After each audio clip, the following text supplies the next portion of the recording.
अगर आप लोग हमारे चैनल पर नए हैं तो प्लीज चैनल को सब्सक्राइब करो और ऐसे पार्टनर की वीडियो देखने के लिए बेल आइकन को ऑन करो। जल्दी जल्दी करो, कितना समय लगा रहे हो? आज के आज 5000 मैगी तैयार करके क्लाइंट को भेजना है। सभी वर्कर्स जल्दी जल्दी हाथ चलाने लगते हैं, लेकिन सबसे ज्यादा मेहनत तो बिरजू करता था। वो लगातार मैगी के पैकेट की पैकिंग करने में लगा हुआ था। इन सब में वो खाना खाना भी भूल जाता है। मैगी की फैक्ट्री से एक दिन में सेठ ध्यानचंद लाखों रुपए दिन के कमा लेता था, लेकिन फिर भी उसका दिल इतना बड़ा नहीं था कि अपने कर्मचारियों की पगार बढ़ा दे। एक रोज, मालिक थोड़े पैसे दे दीजिए ना, घर में राशन पानी खत्म हो गया है। पैसे तो आज नहीं मिलेंगे।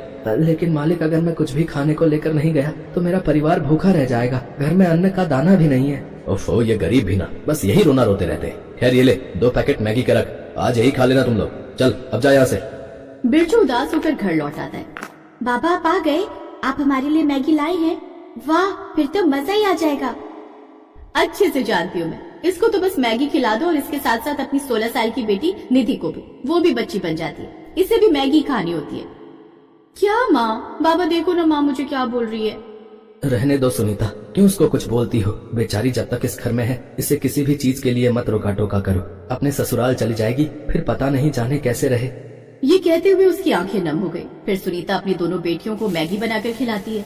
अगले दिन सेठ उसे कुछ पैसे देता है, जिससे वो थोड़ा राशन लाता है। बिरजू और उसका परिवार भले ही गरीब था, लेकिन फिर भी उसका परिवार खुश था। एक रोज बिरजू फैक्ट्री में अपने सेठ को किसी से बात करते हुए सुन लेता है। अरे किसी को नहीं पता चलेगा कि हम प्लास्टिक वाली मैगी बनाकर बेचते हैं। इस मशीन से तो हमें बहुत कमाई हो रही है।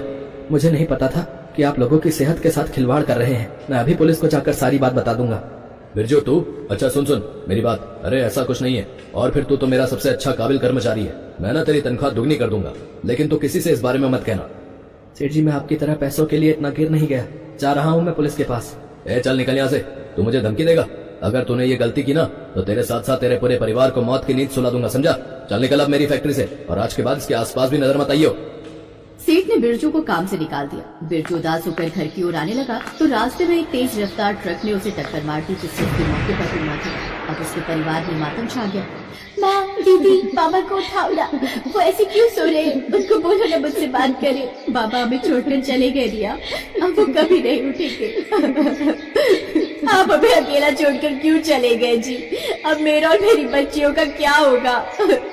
ऐसे कुछ दिन बीत गए और एक रोज उनका मकान मालिक वहाँ आया। देख सुनीता, मेरा किराया जल्दी से चुका दे, नहीं तो इस घर से अपनी दोनों बेटियों को लेकर निकल यहाँ से। मालिक, आप तो जानते ही उनके जाने के बाद घर की हालत कितनी बदतर हो गई है, और मेरे पास तो इतने पैसे भी नहीं है कि मैं किराया चुका पाऊँ। अगर किराया नहीं दे सकती तो इस निधि को एक रात के लिए मेरे पास भेज दे, फिर मैं तेरा सारा किराया माफ कर दूंगा।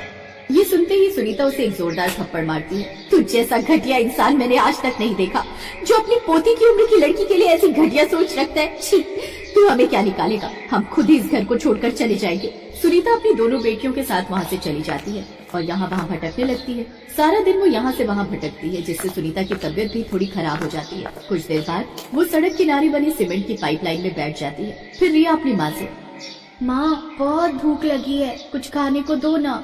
हाँ तुम यही रुको, मैं अभी कुछ खाने को मांग कर लाती हूँ। नहीं माँ, आप रहने दो, मैं ही जाकर लेकर आती हूँ। आपकी तबीयत भी ठीक नहीं लग रही। निधि थोड़ी दूर पर लगे बर्गर के ठेले के पास जाती है। अंकल थोड़ा बर्गर खाने को दे दो ना, मेरी माँ और बहन भूखी हैं। लाओ पैसे दो, एक बर्गर 15 रुपए का। पैसे तो हमारे पास नहीं है, ऊपर वाले ने हमसे हमारे पापा, घर, रोटी सब छीन लिया है। हम कल से भूखे हैं।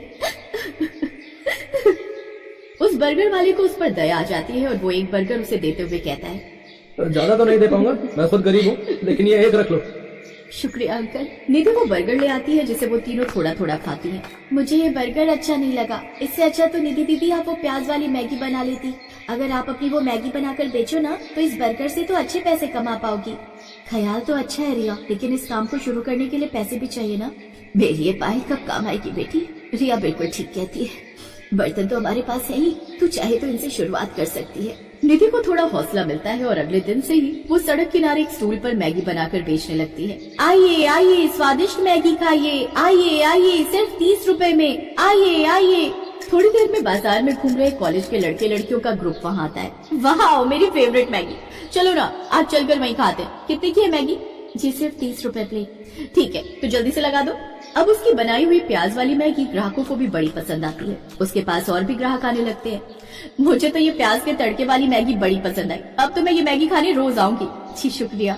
इस तरह अब उसके पास और भी कई लोग आने लगे। अब इस छोटे से स्टूल पर मैगी बेचना बड़ा मुश्किल हो रहा है। जैसे जैसे काम बढ़ता जा रहा है, हमें उस हिसाब से अपने काम के लिए जगह बढ़ानी होगी। मेरे पास कुछ पैसे इकट्ठे हो गए, अब मैं उसी से स्टॉल खोलकर उस पर मैगी बनाकर बेचूंगी। निधि ने खुद की मैगी के स्टॉल खोल लिया, जिससे अब लोग और ज्यादा मात्रा में उसके पास मैगी खरीदने आते हैं। 1 साल में ही उसने इतनी तरक्की कर ली कि किराए के घर से खुद का घर खरीद लिया। निधि के साथ साथ उसकी माँ और बहन भी उसके काम में हाथ बटाती और अब वो लोग खूब पैसे कमाने लगते हैं।